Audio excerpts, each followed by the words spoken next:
নমস্কার, কেমন আছেন আপনারা সবাই? দেবযানীস ফুড অ্যান্ড বেভারেজেসে আপনাদের স্বাগত জানাই। আজকে আমি বানিয়েছিলাম ক্ষীরের মালপোয়া।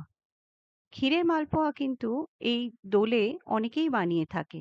তবে আমি যে শুধু দোল পারপাসেই এটা বানাই তা না কিন্তু। এটা আমি মাঝে মধ্যেই বানিয়ে থাকি। কারণ এটা এতটাই সফট আর জুসি হয় আর খেতে এতটাই টেস্টি হয় যে আমার বাড়ির কিন্তু সবাই এটা খেতে খুব পছন্দ করে।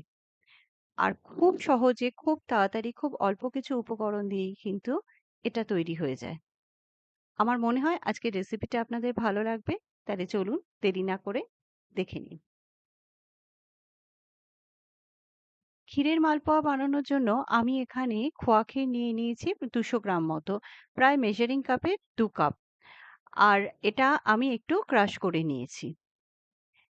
আমি যেহেতু এটা বাজার থেকে কিনে নিয়ে এসেছি খোয়া ক্ষীরটা, সেইজন্য এখানে আমি কড়াইতে ১ চামচ মতো ঘি দিয়ে তার মধ্যে এই খোয়া ক্ষীরটাকে একটু নাড়িয়ে নেব। এর কারণ হচ্ছে অনেক সময় বাজার থেকে কেনা খোয়া ক্ষীরের মধ্যে একটা স্মেল থেকে যায়। সেইটাকে কাটানোর জন্যই আমি এটাকে একটু ঘিয়ের মধ্যে নাড়িয়ে নিচ্ছি, যাতে কোনো স্মেল না থাকে আর এর মধ্যে ঘিয়ের গন্ধটাও সুন্দর মতো ঢুকে যায়। খুব বেশিক্ষণ এটা করার দরকার নেই। জাস্ট কিছুক্ষণ এটা একটু নাড়িয়ে চাড়িয়ে নিলেই হবে।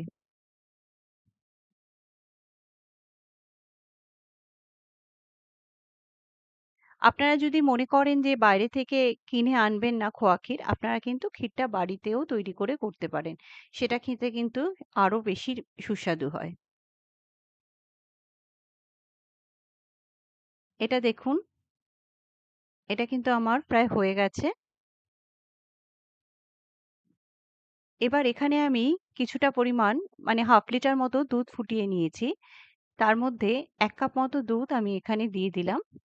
দিয়ে এটা ভালো করে মিক্স করে এটাকে একটু ভালো মতো ফুটিয়ে নেব। তবে আপনারা দেখতেই পাচ্ছেন খোয়া ক্ষীরটা একটু লাম্পস মতো হয়ে গেছে। এটাকে আমি চেষ্টা করছি যে এখানে যদি এটা মিশে যায় ভালো, না হলে এটা কিন্তু আমি একটু মিক্সিতে গ্রাইন্ড করে নেব। মানে মিক্স করে নেব আরকি।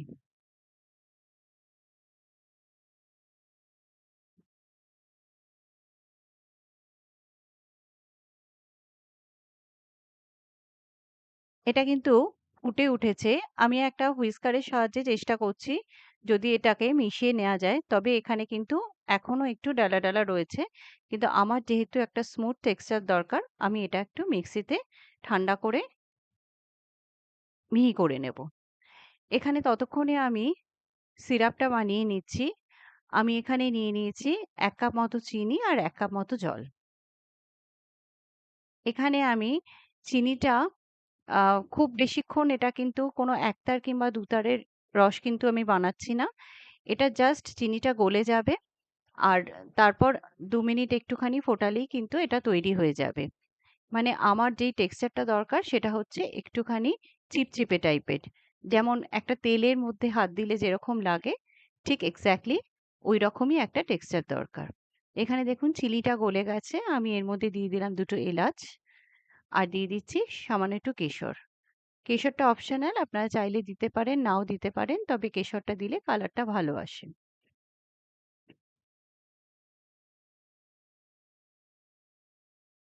এটা কিন্তু দেখুন হয়ে গেছে। এটা আর কিন্তু করব না। এটাকে আমি সাইডে সরিয়ে রাখলাম। এখানে দেখুন আমি এটা ঠান্ডা হওয়ার পর মিক্সিতে কিন্তু এটাকে একদম মিশিয়ে নিয়েছি। এটা কিন্তু একটা মিহি পেস্ট হয়ে গেছে। এবার আমি এখানে নিয়ে নিয়েছি ময়দা। তবে ময়দার পরিমাণটা কিন্তু আপনাদের বলে দিচ্ছি আমি। আ এখানে আমি তার আগে বলছি এখানে দিয়ে দিলাম হচ্ছে মৌরি আর দিয়ে দিলাম একটুখানি এলাচের গুঁড়ো। এবার অল্প, অল্প করে আমি এখানে ময়দাটা মেশাবো। আমি এখানে নিয়েছিলাম আ ২ কাপ মতো মানে ২০০ গ্রাম মতো খোয়া ক্ষীর। আর আমি দিচ্ছি এখানে হচ্ছে মোটামুটি পৌনে ২ কাপ মতো ময়দা। আর দুধ লেগেছে আমার পুরোপুরি 500 ml। মোটামুটি এই মেজারমেন্টটা যদি রাখেন তাহলে কিন্তু ভীষণই ভাবেই সফট হবে আপনাদের মালপোয়াটা। খুব বেশি ময়দা হয়ে গেলে কিন্তু টেক্সচারটা আবার শক্ত হয়ে যেতে পারে। আমি এখানে অল্প অল্প করে ময়দা মেশাচ্ছি আর অল্প অল্প করে দুধ মেশাচ্ছি, যাতে একটুও লাম্পস না থাকে আর একটা স্মুথ পেস্ট তৈরি হয়।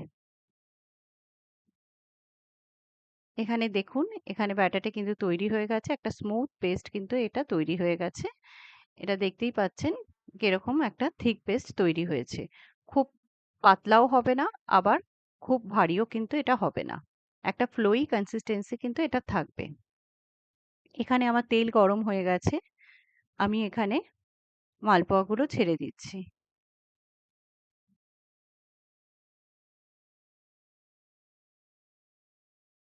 এটা ছাড়ার পর এভাবে একটু খুন্তি দিয়ে কিংবা স্প্যাচুলা দিয়ে যদি এভাবে তেলটাকে তুলে তুলে দেয়া যায়, তাহলে দুদিকটাই খুব সুন্দর মতো হয়ে যাবে।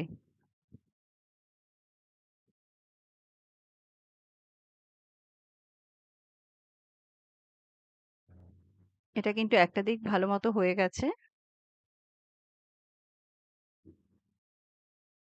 এটা কিন্তু হয়ে গেছে। এবার আমি এটাকে নামিয়ে নেব। অবশ্যই নামানোর সময় তেলটাকে কিন্তু এভাবে চেপে নিয়ে তবেই নামাবেন, তাহলে কিন্তু আর তেলতেলে হবে না। আর এখানে আমার শিরাটা ছিল, আমি তার মধ্যে এটা মিশিয়ে দিলাম।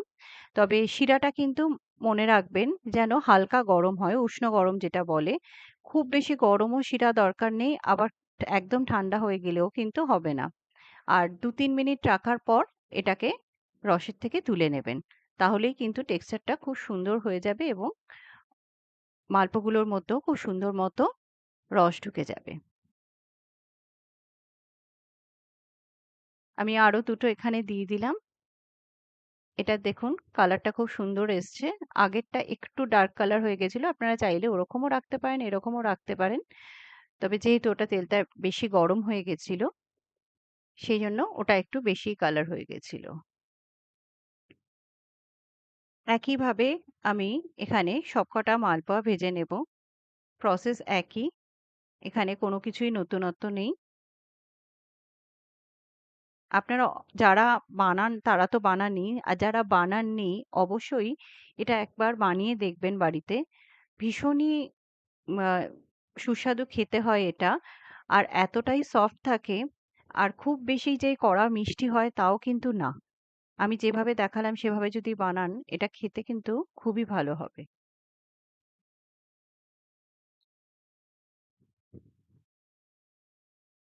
নিন, এটা কিন্তু একদম রেডি হয়ে গেল।